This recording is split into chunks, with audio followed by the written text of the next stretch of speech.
Hello students, तो आइए आज बात करते हैं नेक्स्ट न्यूमेरिकल की।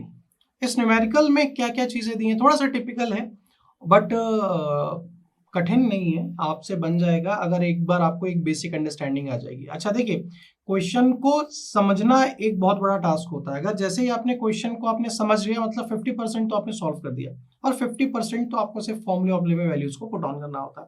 तो आइए न्यूमेरिकल को समझने की कोशिश करते हैं, ठीक है। देखिए, न्यूमेरिकल के अंदर क्या दिया हुआ है कि the design speed of highway is 85 kilometre per hour. मतलब कि एक हाईवे है, उस हाईवे की जो डिजाइन स्पीड है वो कितनी है, 85 किलोमीटर पर आवर है। वहां पे एक हॉरिजेंटल कर्व भी है हाईवे में, जिसकी जो रेडियस है वो कितनी है, 190 मीटर है, एक सर्टेन लोकेलिटी के अंदर, ठीक है। अब आपको क्या फाइंड आउट करना है, calculate the super elevation required to maintain this speed. आपको ई की वैल्यू फाइंड आउट करनी है और उस कंडीशन में जबकि ये स्पीड मेंटेन रहे उस हाईवे के अंदर, ठीक है, ये स्पीड मेंटेन रहे, है ना, टू मेंटेन दिस स्पीड। मान के चलिए if the maximum super elevation of 0.07 is not to be exceeded, मान लीजिए ये बढ़ नहीं सकती है, तो उस कंडीशन में आप क्या करिए, calculate the maximum allowable speed on this horizontal curve as it is not possible to increase the radius. मतलब कि अगर मान लीजिए कि ई की वैल्यू बढ़ नहीं सकती है, तो उस कंडीशन में आप मैक्सिमम अलाउबल स्पीड उस हॉरिजेंटल कर्व की फाइंड आउट करिए, तब उसमें भी एक कंडीशन है, तब जबकि आपकी रेडियस का कोई भी चांस नहीं है इंक्रीज होने का, ठीक है। अब इस कंडीशन में आपको जो safe limit of transverse coefficient of friction दिया है वो कितना है, 0.15 दिया हुआ है। अच्छा देखिए, इस न्यूमेरिकल के अंदर जो गिवन डेटा है उनको पहले अपन लिख लेते हैं ना, गिवन डेटा उनको पहले अपन लिख लेते हैं। तो डिजाइन स्पीड है वो कितनी है, 85 किलोमीटर पर आवर दी है। ई की वैल्यू एक दे दी है 0.07, एक बेसिक अंडरस्टैंडिंग के लिए दे दी गई है। एफ की वैल्यू भी दे दी गई है, कितनी, 0.15 दे दी गई है। रेडियस दे दिया है 190 मीटर दे दिया गया है, ठीक है। ठीक है, ये जो प्रॉब्लम है वो कैसे सॉल्व होगी, आप 75% डिजाइन स्पीड लेके चलेंगे तभी आप फाइंड आउट कर पाएंगे क्या, सुपर एलिवेशन, या फिर जो सेंट्रीफ्यूगल फोर्स है उसको आप काउंटरैक्ट कर पाएंगे पूरे तरीके से जब आप डिजाइन स्पीड को 75% कंसिडर करते हैं, ठीक है।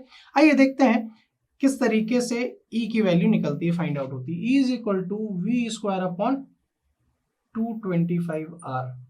वी की वैल्यू 85 का स्क्वायर, 225 आर की वैल्यू 190। इसको सॉल्व करने के बाद जो आंसर आ रहा है वो कितना आ रहा है, 0.17। मतलब के आपकी जो मैक्सिमम अलाउबल वैल्यू होती है ई की वो कितनी होगी, 0.07 होगी, जो कि ये क्या है, लेस देन आ रही है 0.17 के, मतलब ये मैक्सिमम वैल्यू है, ठीक है। ये मैक्सिमम वैल्यू, जबकि कोई भी चांस नहीं था न्यूमेरिकल में बोला था बढ़ने का, ठीक है।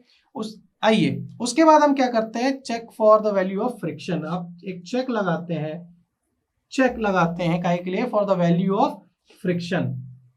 Check for the value of friction developed, कि कितना डेवलप्ड होगा। प्रीवियस न्यूमेरिकल के अंदर भी हमने ये चेक लगाया था और वहां पे ई रिस्ट्रिक्ट कर दिया था और फ्रिक्शन के बेसिस में हमने सॉल्व कर लिया था, बट यहाँ पे आप चेक करते हैं, देखिए कैसे। E plus f v square 127 होता है, हम डायरेक्टली क्या लिखते हैं, f is equal to v square upon 127 R, और ये माइनस आ जाता था ई यहाँ पे। वी की वैल्यू आपकी कितनी थी, 85 का स्क्वायर, 127 आर की वैल्यू 190, माइनस ई की वैल्यू कितनी है, आपको पता है कि इससे ज्यादा नहीं बढ़ेगी 7% से। तो यहाँ पे जो एफ की वैल्यू आ रही है, यहाँ पे जो एफ की वैल्यू आ रही है वो कितनी आ रही है, 0.23, मतलब which is greater than 0.15, which is greater than 0.15। 0.23 greater value है, जो कि maximum allowable safe friction coefficient 0.15 से भी ज्यादा है। अब ऐसे कंडीशन में आपको रेडियस भी नहीं इंक्रीज करनी है, तो आप क्या करोगे, आप स्पीड को ही रिस्ट्रिक्ट करोगे, ठीक है। आप इसमें भी नहीं बढ़ सकते हो, इसमें भी नहीं बढ़ सकते, तो आप किस में क्या करोगे, आपको स्पीड ऐसी कंडीशन में रिस्ट्रिक्ट करनी पड़ेगी, अदरवाइज वहां पे एक्सीडेंट होने के चांसेस है।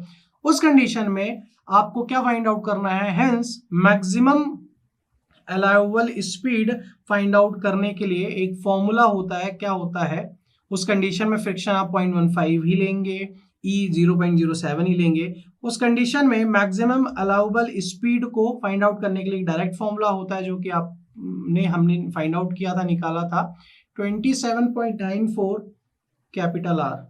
यहाँ पे आप वैल्यू पुट कर देंगे 27.94 इंटू 190, क्योंकि हमें रेडियस भी नहीं बढ़ाना है, हमें फ्रिक्शन भी उतना रखना है, ए की वही वैल्यू वहीं पे रखनी है, तो ये कितनी आ जाएगी 72.86 किलोमीटर पर आवर। मतलब आपको जो स्पीड है आपकी वो रिस्ट्रिक्ट करनी पड़ेगी 72.86 की। क्यों? क्योंकि आप वहां पे रेडियस भी इंक्रीज करने का कोई चांस नहीं है, ई भी बढ़ाने घटाने की चांस नहीं, ई की वैल्यू उतनी होगी, एफ 0.15 ही होता है। तो जब वहां पे रिस्ट्रिक्शन है तो आपको अपने स्पीड में रिस्ट्रिक्शन करना पड़ेगा to avoid the congestion, to avoid the centrifugal force और जो भी मेजर्स होते हैं जो कि डिस्टर्ब कर सकते हैं। तो आई होप आपको ये न्यूमेरिकल समझ में आया होगा। आज के लिए इतना ही। Thank you very much.